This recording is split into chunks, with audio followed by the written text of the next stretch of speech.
नमस्कार दर्शकों, आप देख रहे हैं अभी न्यूज। और जैसे कि आप जानते हैं कि कल मथुरा में लोकसभा के चुनाव हुए हैं और कुल 49.49 यानी कि 49.49% वोटिंग ही मथुरा जनपद में हुई है। आखिर क्या कारण रहा कम वोटिंग होने का और इस कम वोटिंग होने से कितना फर्क पड़ेगा सही पार्टियों के ऊपर, ये सब जानने के लिए मेरे साथ मौजूद हैं आज रालोद के प्रमुख नेता कुंवर नरेंद्र सिंह जी, जिनसे हम जानेंगे कि भारतीय जनता पार्टी में शामिल होने के बाद भी रालोद के साथ मिलकर भी आखिर वोटिंग का प्रतिशत इतना कम क्यों रहा। स्वागत है आपका नरेंद्र जी। जी धन्यवाद। जी नरेंद्र जी, पूछिए सबसे क्या पहला पूछना प्रश्न यही रहेगा जी। कि आखिर राष्ट्रीय लोकदल और भाजपा साथ होने के बावजूद भी प्रतिशत गिरा क्यों। देखिए वो मथुरा में ही नहीं गिरा, हमारा तो गठबंधन 3 सीटों पे है। मथुरा को मान के चल लीजिए, हालांकि विधिवत तो नहीं है, लेकिन हमारे 2 उम्मीदवार लड़ रहे हैं, बागपत और बिजनौर। तो वहाँ भी मैं तो वहाँ का चूंकि प्रभारी था, तो वहाँ भी वोट तो परसेंटेज बहुत ज़्यादा नहीं है, लेकिन फिर भी हमारे दोनों ही उम्मीदवार जीत रहे हैं। पहली बात तो ये बता दूँ। यहाँ मथुरा का जो सिनेरियो है वो थोड़ा बदला हुआ है। मैं जब पिछली बार लड़ा था तो 61 पॉइंट कुछ वोट पड़ा था जी, और तब भी हेमा मालिनी थी और मैं था। तो अब परसेंटेज जो 10% घटा है वो एक सोचनीय बिंदु है। और जबकि कोई ऐसे दोनों ही उम्मीदवार, बीएसपी और कांग्रेस और समाजवादी के, कोई ऐसे प्रमुख चेहरे नहीं थे। कार्यकर्ता हैं जिनका बहुत ज़्यादा कोई पार्टी में उनकी आइडेंटिटी होगी, लेकिन ये तो सुरेश तो उनके तोगड़िया जी के खास आदमी हैं, थे। अब तो तोगड़िया जी आउट ऑफ सीन है, और सुरेश भागवत जी भी इनके आए थे घर पे। तो ये वैसे कोई परंपरागत बीएसपी के नहीं है, लेकिन अब वो टिकट पैसा वैसा दे के ले आए होंगे। उपमन्यु को मिली थी, उपमन्यु की कट गई, फिर इनको मिल गई। हो सकता है ने ज़्यादा बिट की हो। बहरहाल, लेकिन जैसे चुनाव लड़ना चाहिए था वैसे लड़े नहीं। लेकिन फिर भी उनका परंपरागत जो वोट है वो तो उन्हें मिला ही है, और उनकी बिरादरी का वोट भी उन्हें मिला ही है। हमारा खूटेल पट्टी है, नैनू पट्टी है, लोरिया पट्टी है, सिंगा पट्टी है। ये जबकि लोकदल के गढ़ हुआ करते थे। मैं भी लड़ा हूँ वहाँ से चुनाव, एमएलए का भी लड़ा हूँ, एमपी का भी लड़ा हूँ। लेकिन आज परिस्थितियां बदली हुई हैं। मेरा प्रश्न यही था कि आखिर परिस्थितियां बदली कैसे हैं, समीकरण का क्या रहे, देखिए कारण क्या रहे आपकी नजरों में। देखिए मेरी निगाह में जो फर्स्ट एंड फॉरमोस्ट कारण है वो हेमा जी है। हेमा जी को बीजेपी के लोग भी नापसंद कर रहे थे। हेमा जी, कोई उन पर करप्शन का आरोप नहीं है, सिर्फ उनका यह है कि वो समय नहीं दे पाती। और जब तक समय नहीं जनप्रतिनिधि देगा, सहज उपलब्ध नहीं होगा, तब यहाँ की जनता में निराशा होगी। 10 साल का समय उनको मिला, बहुत अच्छा कार्यकाल रहा, बहुत अच्छा समय गुजरा। लेकिन पिछली बार फुलवाना कांड पे चुनाव हो गया। उससे पहले 14 में मोदी जी नया चेहरा थे, तो लोगों को ये उम्मीद थी कि भाई नया चेहरा है। गुजरात मॉडल वो लेके आए थे साथ, तो सोचा था कि मथुरा भारत में आमूलचूल परिवर्तन होगा। सपने बहुत अच्छे दिखाए गए, स्लोगन्स बहुत अच्छे आए, तो लोगों को अपील किया। वो 15 लाख 2 करोड़ नौकरियां, बाद में हालांकि अमित शाह ने कहा कि वो जुमले हैं। अब लोगों ने तो सच्चाई मानी थी, उन्हें जुमला नहीं माना था। तो ऐसे ही अब भी जो प्लान बना रहे थे सरकार, उसमें बड़े अच्छे सपने दिखाए जा रहे थे, लेकिन जनता समझ गई। और जनता ने कहा कि सिर्फ कोरे थोते नारों से, वादों से और बयानों से पेट आदमी का नहीं भरता। सबसे बड़ा जो मुद्दा आज देश में है वो बेरोजगारी है और महंगाई। उस पर कंट्रोल नहीं कर पाई ये सरकार। तो लोगों में यही नहीं, मैं देख रहा हूँ पूरा 2 चरण पूरे हो गए, और मोदी जी ने खुद अपील की कि परसेंटेज ऑफ वोट बढ़ाइए, चाहे आप दीजिए किसी को, लेकिन वोट तो डालिए। लेकिन वोट डाले ही नहीं निकले। अब आप इससे ज्यादा आश्चर्यजनक क्या मानेंगे बात को, कि कमला नेहरू और गांधी पार्क, ये दो वैश्य समाज के गढ़ हैं हमारे पोलिंग बूथ। वहां आपको मालूम है कितना वोट पड़ा है? 32%। यानी कि वैश्य कम्युनिटी की महिलाएं वोट डालने ही नहीं निकली।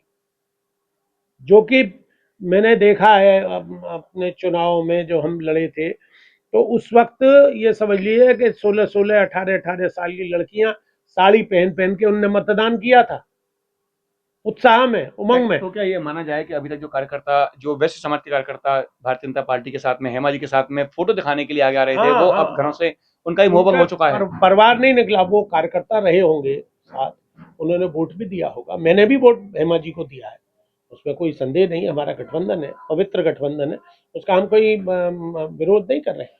लेकिन सवाल यह है कि लोगों में उत्साह नहीं था, लोगों में उमंग नहीं थी वोट डालने की। एक बात यहाँ जानना चाहूंगा कुंवर साहब आपसे कि जैसे कि सरकार अपील कर रही थी, जो जनप्रतिनिधि हैं वो अपील कर रहे थे, कार्यकर्ता अपील कर रहे थे, और लोगों ने भी आपस में एक दूसरे से अपील की है कि वोट डालने अवश्य चलना है, लेकिन इन सबके बावजूद भी प्रतिशत नहीं बढ़ पाया। तो कहाँ पर किसे फेलियर मानते हैं इस बात के लिए?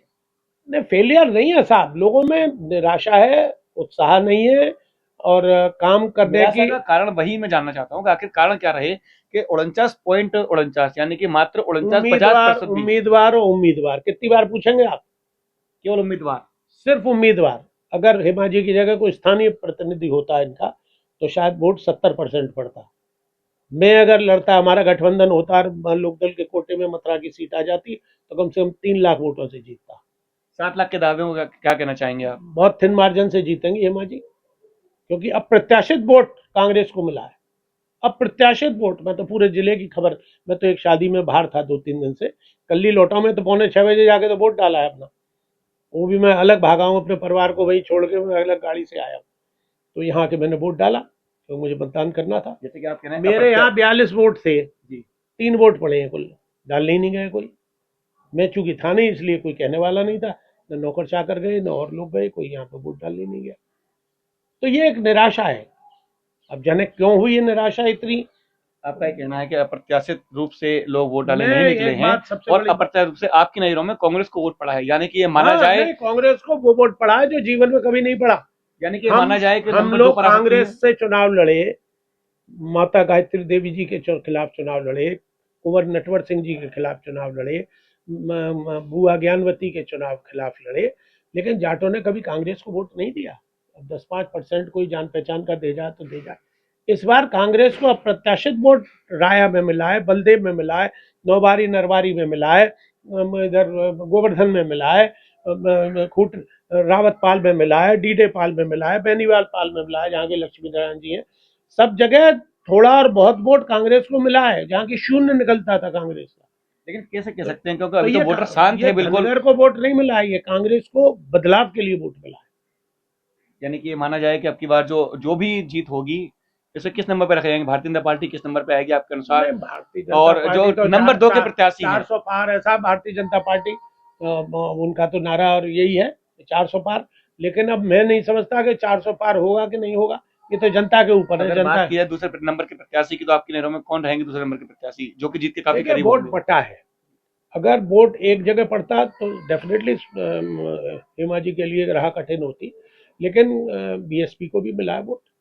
मुसलमान पूरे जनपद का कांग्रेस को गया है, जबकि शायद उम्मीदवार गया भी नहीं होगा उन जगह पे जहाँ जहाँ के गांव है, लेकिन गांव में काफ़ी वोट है, हमारे करीब 1,70,000 मुसलमान वोट है यहाँ। तो मुसलमान तो बाई एंड लार्ज कांग्रेस को गया है। मैं आपको एक छोटा सा एक किस्सा सुना दूँ। मैं करीब 2 साल पहले बम्बई गया था, तो मैं एयरपोर्ट से जिस गाड़ी में जा रहा था, जहाँ ठहरा हुआ था मैं वहाँ, तो एक मौलाना गाड़ी चला रहे थे वहाँ, टैक्सी।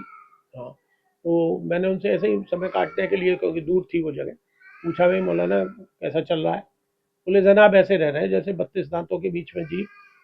मैंने कहा भाई अब क्यों 32 दांतों के बीच में जी? गाड़ी की सरकार है, कांग्रेस तुम्हारे साथ है, एनसीपी साथ है, नहीं अब बाला साहब तो रहे नहीं, और ये तो सबको साथ लेके चल रहे हैं। बोले नहीं जनाब, मुसलमानों के लिए तो यही है, कोई खास फर्क नहीं पड़ रहा। तो मैंने कहा किसका फतवा मानते हो आप लोग? इमाम बुखारी का मानते हो कि देवबंद का मानते हो या बरेली का मानते हो, किसका मानते हो? तो उसने एक बात मुझसे 2 साल पहले कही थी, बोले हमारे यहाँ फतवा चलता है सऊदी अरब का, न हमें बरेली से मतलब, न हमें देवबंद से मतलब, न हमें इमाम बुखारी से मतलब। बोले सऊदी अरब ने फतवा जारी कर दिया कि चाहे कांग्रेस हारे या जीते, सारा वोट कांग्रेस को डालना। ये मैं 2 साल पहले की बात बता रहा हूँ आपको। तो ये जो फीलिंग इनमें डेवलप हुई, और फिर मोदी जी ने जो इस वक्त बयान दे दिया मंगलसूत्र वाला, इससे और पोलराइज हो गया। हिंदू भी इससे नाराज है, इस बयान से हिंदू खुश नहीं है। मंगलसूत्र वाली बात जो है ये, देखिए प्रधानमंत्री की बहुत बड़ी गरिमा है। मोदी जी अपनी पद को और अपने कार्यकर्ता होने वाले भाजपा को मिक्स कर देते हैं। प्रधानमंत्री गरिमा के अनुसार अगर कोई बोले तो इन भाषाओं का प्रयोग नहीं कर सकता, लेकिन आज वो जिस भाषा को बोलते हैं, शहजादे, ये वो, अरे प्रधानमंत्री बड़ा ग्रेसफुल वो है, बिलो द बेल्ट हिट नहीं करना चाहिए आदमी। उससे क्या हो, नुकसान हो रहा है। नुकसान का भरपाई कौन करेगा? जनता करेगी। जनता इस वक्त निराश है, तो इसलिए मैं नहीं समझता हूं कि उतने अच्छे रिजल्ट आएंगे। हो सकता है सरकार एनडीए की ही बने, और एक बीजेपी वालों में निराशा है। हम देखिए मथुरा में है, हमारा सामाजिक ढांचा भी है, राजनीतिक ढांचा भी है, हमारा तो जन्म भी यहीं हुआ है, यहीं पढ़े हैं, यहीं बड़े हुए हैं, सातों जात में हमारा दुख सुख में जाना आना है। तो उन लोगों का ये कहना है कि मोदी जी बीजेपी का तो नाम ही नहीं ले रहे, ये कह रहे हैं मोदी की गारंटी, बीजेपी की तो कोई गारंटी ही नहीं है। तो इसलिए बीजेपी का जो हार्डकोर पुराना कार्यकर्ता है वो भी निराश है। चलिए बात करते हैं मतदान के प्रतिशत की एक बार फिर से। जैसे कि एक आंकड़े कहते हैं हमेशा से ही, शुरू से ही, कि जितना कम वोटिंग का प्रतिशत होगा उतना ही भारतीय जनता पार्टी को नुकसान होगा। कम वोटिंग प्रतिशत से क्या आप मानते हैं, इस बात के सहमत हैं? बिल्कुल सहमत हूँ, बिल्कुल सहमत हूँ। देखिए हाई परसेंटेज वहां बाड़मेर में हुआ है, वो लड़का भाटी लड़ रहा है ना, 70% वोट पड़ा है उसको। कितना? 70%। जीतेगा कोई 3-4 लाख वोटों से, निर्दलीय लड़ रहा है, एमएलए निर्दलीय। तो ये परसेंट होगा। वेस्ट बंगाल में 80% वोट पड़ा है, वहां कैसे पड़ गया वोट 80%? है छत्तीसगढ़ में ज्यादा मतदान हुआ है, वो हो सकता है बीजेपी के फेवर का हो, मैं ये नहीं कह रहा हूँ, लेकिन कुछ ऐसी जगह है जहां पे कि मतदान की मात्रा बहुत अधिक है। तो कुछ गांवों में बहिष्कार भी किया गया है। बहुत करीब 7, मेरे नॉलेज में मुखराई में बहिष्कार हुआ, कोनई में बहिष्कार हुआ, राधाकुंड में बहिष्कार हुआ, कसौती चुलेंदी में बहिष्कार हुआ, कई 7-8 गांव तो मेरी नॉलेज में, उधर शायद नौवारी में भी बहिष्कार हुआ, एक आध दो गाँव में, जाटों के गाँव में। तो वो इसलिए कि डेवलपमेंट नहीं हुआ। बहिष्कार कोई मोदी जी से नाराजगी नहीं है, बीजेपी से नाराजगी नहीं है, नाराजगी विकास से है। विकास जो जनप्रतिनिधियों को करना चाहिए था वो नहीं किया, एमएलए भी नहीं कर रहे हैं। चलिए बात करते हैं जाट फैक्टर की। जैसे कि आप शुरू से कहते आए हैं कि जाट फैक्टर मथुरा एक ऐसी बेल्ट है जहां पर कि जाटों का वोट काफी महत्व रखता है। ऐसे में आपका ही कहना है कि एक तरफ तो वोटिंग प्रतिशत घटा है और एक तरफ जाटों की अहमियत जो है वो लगातार हर सरकार मानती आई है, हर एक प्रत्याशी मानते हैं। ऐसे में वोट प्रतिशत कैसे कम हुआ? और आपके ही अनुसार अभी आप बता रहे हैं जाटों ने ही वोटों का बहिष्कार भी कर दिया। कई जगह किया, सब जगह तो नहीं, कई जगह किया, वो कई जगह किया और कई जगह नेगेटिव दिया है, मतलब दूसरे दलों को दिया है। अब देखिए बसपा का उम्मीदवार खुद जाट है, तो हमारे यहाँ खूटल पट्टी है, नैनू पट्टी है, लोरिया पट्टी है, सिंगा पट्टी है, ये नैनू पट्टी के रहने वाले हैं, कड़ेरा, सुरेश कड़ेरा। तो वहां बाई एंड लार्ज वोट उनको गया है, तो भाई हमारा घर का लड़का लड़ रहा है, चाहे वो राजनीतिक न सही, ठीक है, वो स्कूल कॉलेज चलाते हैं, आईआरएस रहे हैं, अधिकारी रहे हैं, तो उनका बहुत ज्यादा, लेकिन और भाई हैं वो लगे रहते हैं सब। एक भाई उनका जिला पंचायत सदस्य भी रहा है, प्रधान भी उनका भाई रहा है, तो वो अपना एक सामाजिक उनका ढांचा है। तो उस ढांचे से अच्छा नौवारी नरवारी की लड़कियां इधर ब्याई हैं, ये उधर ब्याए, तो थोड़े रिश्तेदारियों के भी संबंध है। तो जाटों का वोट बटा है 3 जगह। मैं ये नहीं कह रहा कि बीजेपी को नहीं मिला है, बीजेपी को भी मिला होगा। हालांकि पहले तो हिमाजी धर्मेंद्र से चूंकि शादी हुई है तो उनको जाट ही माना जाता, तो जाट कोटे में ही आती थी। लेकिन इस बार उन्होंने ये प्रचार नहीं किया मैं धर्मेंद्र की बहू हूं, तो हेमा मालिनी और मोदी जी के नाम पे वोट मांगा है उन्होंने। तो वो जाट जो था, जो कंसोलिडेट होकर बीजेपी को मिलना चाहिए था, अब डबल मिलना चाहिए था कि लोकदल भी साथ था, जैन जी की भी साथ थे। चलिए बात करते हैं आपकी ही बातों की। आपने चुनाव से ठीक समय यानी कि मात्र 2 दिन पूर्व ही अपने ही जो आपके नेता थे, जो आपके नेता लॉबी थे, उन पर सवाल उठाए मैंने थे। नेता पे आपने सवाल नहीं मंचों उठाया। पर सवाल उठाए थे, मंचों पर किसी भी राष्ट्रीय दल के नेताओं को जगह नहीं मिल पा रही है। नहीं, मैंने ये नहीं कहा, मीडिया ने तोड़ मरोड़ के प्रस्तुत किया है मेरा मतलब। अव्वल तो वो मीटिंग आपकी मैंने नाराजगी नहीं, जाहिर थी। मेरी कोई नाराजगी नहीं थी, व्यक्तिगत मुझे कोई नाराजगी नहीं थी, कार्यकर्ताओं को नाराजगी थी। कार्यकर्ता सब इकट्ठे किसान निवास में हुए, वो मीटिंग मैंने नहीं बुलाई थी, न मैंने बीजेपी पे कोई आक्रमण किया था। हमारे यहाँ के संगठन के लोगों ने, उनमें महिलाएं भी थी, फ्रंटल ऑर्गेनाइजेशन के पदाधिकारी भी थे, उन लोगों ने ये शिकायत दर्ज की थी कि हम लोगों को सम्मान नहीं मिल रहा है, हम लोगों को प्रचार के लिए गाड़ियां नहीं मिल रही हैं, हम लोगों को साधन नहीं मिल रहे हैं, हम लोगों को वाहन नहीं मिल रहे हैं। तो वो एक उनकी कुंठा थी, और हर कार्यकर्ता का अधिकार है। और चुनाव जैसे समय मैं लड़ाता तो मुझसे भी शिकायत थी लोगों को कि साहब आपके कार्यकर्ता हमको यूं नहीं कर रहे हैं, कार्यकर्ता यूं नहीं कर रहे हैं। मेरे चुनाव में 256 गाड़ियां चली थी, एक एक ब्लॉक में 30-30, 35-35 गाड़ियां थी। हेमा जी तो हवा में चुनाव लड़ गई मोदी जी के नाम पर, पैसा खर्च किया नहीं। तो मेरा मतलब ये है कि जब तक कार्यकर्ताओं को सम्मान ही तो चाहिए, और क्या चाहिए। पैसे का भूखा नहीं है कार्यकर्ता। हेमा जी से पैसा नहीं मांगने गया था, या मेरे पास में जब चुनाव लड़ा था मुझसे पैसा मांगने नहीं आए थे लोग। उनको खाना अच्छा चाहिए था, आपके ऑफिस अच्छे चले, आपके जहाँ पे भोजनालय है उनमें अच्छा भोजन मिले, हरा थका आदमी आए, परंपरागत पेय जो होता है थोड़ा सा वो भी मिले, कोई सुविधा होती है, आदमी की इच्छा होती है तो वो मिले, और गाड़ी गाड़ी मिले प्रचार के लिए, रिश्तेदारियों में जाने के लिए, वोट मांगने के लिए। तो वो कमी थी। और मैंने कहा था कि कोऑर्डिनेशन कमेटी बननी चाहिए। मैंने यही नहीं कहा था, मैं हस्तिनापुर का प्रभारी था, वहाँ 4-5 लोकसभा थी, वहाँ भी मैंने कहा था कमेटी बनाई। एक मोदी नगर की महिला एमएलए है, वो आई थी, बोले अरे ऐसे कैसे 4-5 लोगों में मीटिंग कैसे होगी और कैसे होगा वो कोऑर्डिनेशन। वहाँ भी किसी ने कुछ दिया। मुझे मोदी जी की सभा के लिए प्रभारी बना के जयंत जी ने मेरठ में भेजा था, मैं रहा। वो बीजेपी वाले अपने आप को जो है क्या खुदा समझते थे। अरे भाई, जब हमारा गठबंधन हो गया, हम निष्ठा से ईमानदारी से आपके साथ लगे हुए हैं, तो कम से कम हमको सम्मान तो मिले।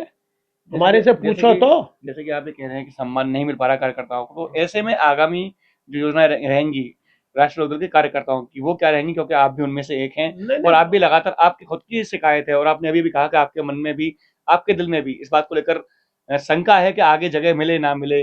मंचों की बात नहीं कर रहा हूं मैं आपसे, हाँ, लेकिन बात कर रहा हूं आपकी व्यवस्थाओं को शामिल नहीं किया गया। भारतीय भारतीय जनता पार्टी कार्यकर्ता आपके नहरों में नहीं, आपको साथ लेकर नहीं चल रहे भारतीय हैं, जनता पार्टी को शायद हमारे लोकदल की आवश्यकता ही नहीं।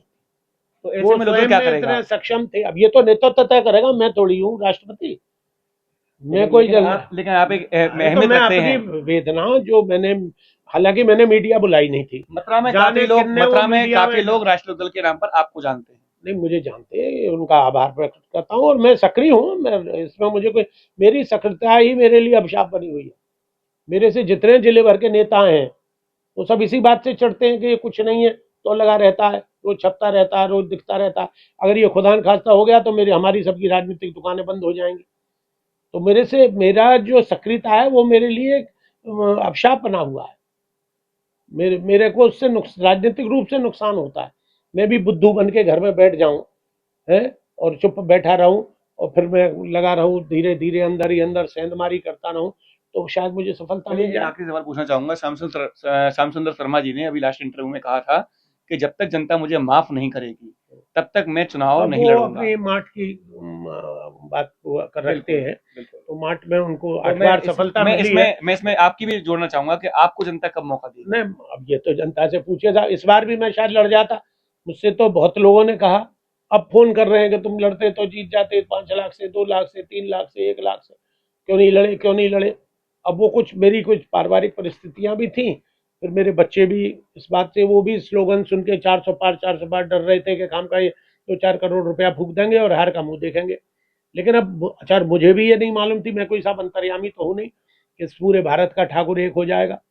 और जैसे जैसे समय गुजरा, पोलराइज हुआ है जाट क्षत्रिय ठाकुर। अब कुछ बीजेपी के लोगों ने ऐसे शब्द कह दिए जिसकी वजह से ठाकुरों में नाखुशी हो गई। अब उनका भी अपमान है एक तरह से। अब वो रूपाला कौन है, मंत्री है, क्या है, उस मूर्ख आदमी को ये नहीं मालूम कि किसी भी समाज के लिए, चाहे क्षत्रिय तो बहुत बड़ा है। देखिए, वर्ण व्यवस्था में 4 ही तो हैं, ब्राह्मण, क्षत्रिय, शूद्र और वैश्य। तो वैश्य भी क्षत्रिय माने जाते हैं। महाराज अग्रसेन क्षत्रिय थे, अब वो चूंकि व्यापारिक उसमें चले गए तो वो बनिया कहलाने लग गए। तो आज जो इस वर्ण व्यवस्था का जो सरमौर है क्षत्रिय, और क्षत्रिय कोई जात नहीं है, धर्म है। हम लोग जो समाज की क्षति होती है उसको दूर करते हैं, इसलिए हम क्षत्रिय कहलाते हैं। तो आप उन्हीं का अपमान कर रहे हो कि हम अंग्रेजों को अपनी औरतें सप्लाई करते थे राज्य में स्थापित होने के लिए। ये कहाँ की शर्म की बात है? इससे ज्यादा मैं नहीं समझता कि किसी भी क्षत्रिय के अपमान के लिए कोई शब्द कहा जा सकता है। औरतों पे सौदा करेगा क्षत्रिय? जिसने सर कटवा दिए। अब हम लोग बप्पा रावल की संतान है, राणा सांगा के शरीर में 84 घाव थे, हम उनकी संतान है। महाराणा प्रताप ने अकबर की अधीनता स्वीकार नहीं करी, हम उसकी संतान है। तो हम अपनी औरतों को सप्लाई करेंगे? इस आदमी को, इसको, मोदी को इनको निकाल देना चाहिए मंत्रिमंडल से, ऐसे आदमी को जो इतने नीच शब्दों का प्रयोग कर रहा है एक समाज के लिए। वो समाज जो सिर्फ इसलिए कि धर्म के साथ है, इसलिए क्षत्रिय बीजेपी के साथ है। बीजेपी से कोई कर्जा नहीं खाया, सिर्फ इसलिए साथ है बीजेपी के कि बीजेपी ने राम मंदिर की स्थापना करने का प्रयास किया, भगवान राम का मंदिर बनवाने का। हालांकि उसमें बीजेपी का कोई योगदान नहीं है, सिर्फ एक आंदोलन उन्होंने राजनीतिक खड़ा किया जिसका लाभ लिया, ठीक है ना। तो उस लाभ से वो सत्ता में आ गए। क्या मानते हैं कि इस बार जो चुनाव हुआ है वो राम मंदिर के नाम पर भी हुआ? नहीं, राम मंदिर बन चुका है, राम मंदिर का उन्होंने दावा किया था। रामलला का कोई इशू नहीं है इस चुनाव में, कोई इशू नहीं है। राम की स्थापना हो गई, भगवान राम सबके हृदय में है, सब राम का सम्मान करते हैं। मुसलमान भी सम्मान करते हैं, हिंदू भी करते हैं, ईसाई भी करते हैं उनके। देखिए एक बात सुनिए आप, हम लोग हमेशा कंफ्यूज कर जाते हैं। राम को इसलिए नहीं माना जाता है, वो चूंकि मर्यादा पुरुषोत्तम कहलाते हैं इसलिए राम को माना जाता है। राम भगवान है, विष्णु का अवतार है, वो ठीक है, लेकिन इसलिए नहीं माना जाता है कि राम कोई भगवान थे। उन्होंने ऐसी मर्यादाएं स्थापित की जो आज भी कलयुग के काल में भी उनका नसीहत दी जाती है।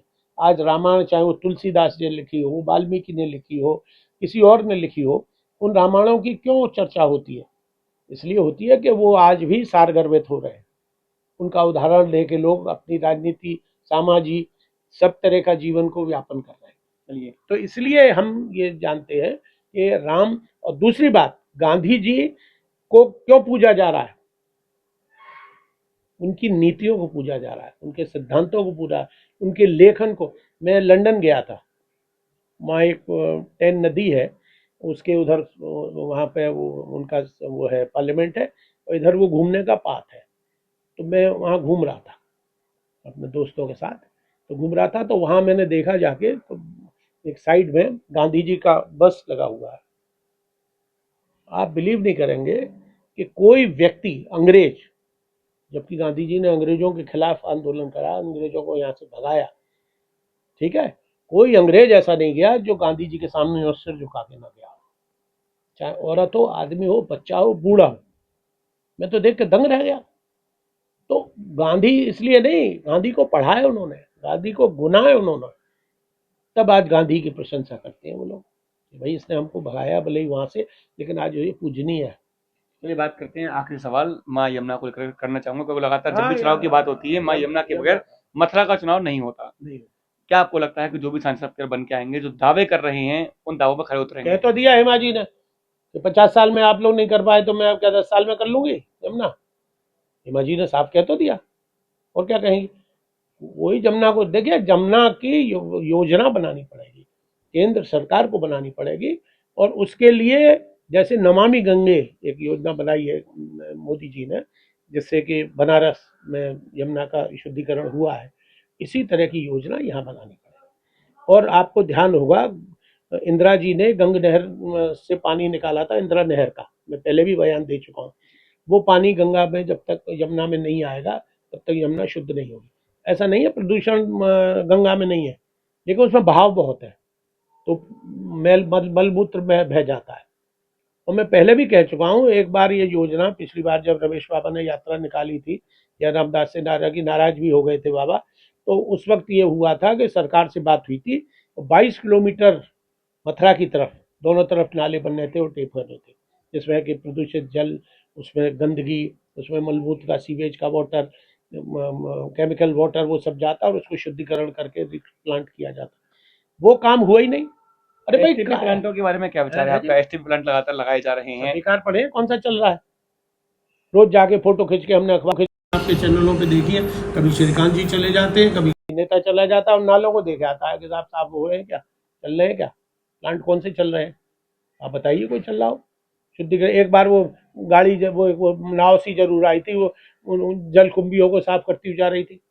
अरे हमने तो गोपाल जी वो जमाना देखा, जब चवन्नी अठन्नियाँ जमुना में दिखती थी बालू में, रेत में, हम अपनी माँ के संग छोटे छोटे जमुना स्नान को जाते थे, हैं, कछुए तैरते हुए दिखाई देते थे। तो वो जमुना शुद्धि चाहिए। वो कौन करेगा? जो करेगा, मैं समझता हूँ प्रभु उसको आशीर्वाद देगा कि यमुना विश्राम। देखिए, यमुना यमुनोत्री से लेकर संगम तक बहती है, लेकिन जो महत्व यमुना का विश्राम घाट पे है वो कहीं नहीं है भारत। लेकिन यहाँ पर एक बात जरूर करना चाहूंगा, क्योंकि आखिरी सवाल है, जिस वक्त सही प्रत्याशी यमुना पूजा के लिए आए हुए थे, उस वक्त मुकेश धनगर ने कम से कम आधा लीटर पानी उसी यमुना का पिया भी था और उसका आचमन करके नहीं दिखाया, बल्कि बोले मैं इस यमुना को मां मानता हूं, उसका जल पीता हूं। क्या मानते हैं, क्या जो व्यक्ति इस स्थिति में मां यमुना का जलपान कर सकता है वो उसके लिए प्रयास नहीं करेगा? प्रयास करेगा और करना चाहिए उसे। और अगर उसको अवसर दिया जनता ने सांसद बनने का तो वो शायद करेगा। और अगर उसने नौटंकी की है तो उसको भी पाप का भागी होगा। वो सिर्फ हमारे हेमा ने आज भी आचमन भी नहीं किया और उसने पानी पी लिया यमुना का। और ऐसा नहीं है वो धनगर नहीं पिया, मथुरा की 80% ब्राह्मणों परिवारों की महिलाएं, चतुर्वेदी परिवारों की महिलाएं रोज स्नान भी करती हैं और पान भी करती हैं। वो उसको आज भी शुद्ध मानती हैं, चाहे उसमें मलमूत्र बह रहा हो, केमिकल युक्त पानी हो, काली पानी हो। आज भी महिलाएं वहाँ 4 बजे 3 बजे सुबह उठ के जाके स्नान करती हैं। हम क्या जानते नहीं है, कोई परदेसी है? आज चतुर्वेदी समाज के हमारे लोग वहाँ स्नान करते हैं, पान करते हैं। अगर वो होगा जहर तो होगा, लेकिन उनके अंदर जाके वो अमृत जाता है गले। देखा दर्शकों, आज हमने एक बार फिर से बात की कुंवर नरेंद्र सिंह से और जाना कि आखिर जो वोटों का प्रतिशत गिरा है इसका प्रमुख कारण क्या रहा, जिसके बारे में उन्होंने बड़े साफ शब्दों में बता दिया कि कहीं ना कहीं पर लोगों में नाराजगी देखी जा रही है और इसी वजह से जो वोटों का प्रतिशत है वो मथुरा में गिर गया। और केवल मथुरा में ही नहीं, बल्कि जहां भी वोटिंग हुई है वहां पर कुछ स्थानों को अगर अपवाद छोड़ दिए जाए तो कुछ स्थानों पर बिल्कुल भी वोटिंग का प्रतिशत बढ़ा नहीं है, बल्कि पहले से और 10 से 12% घटकर सामने आया है।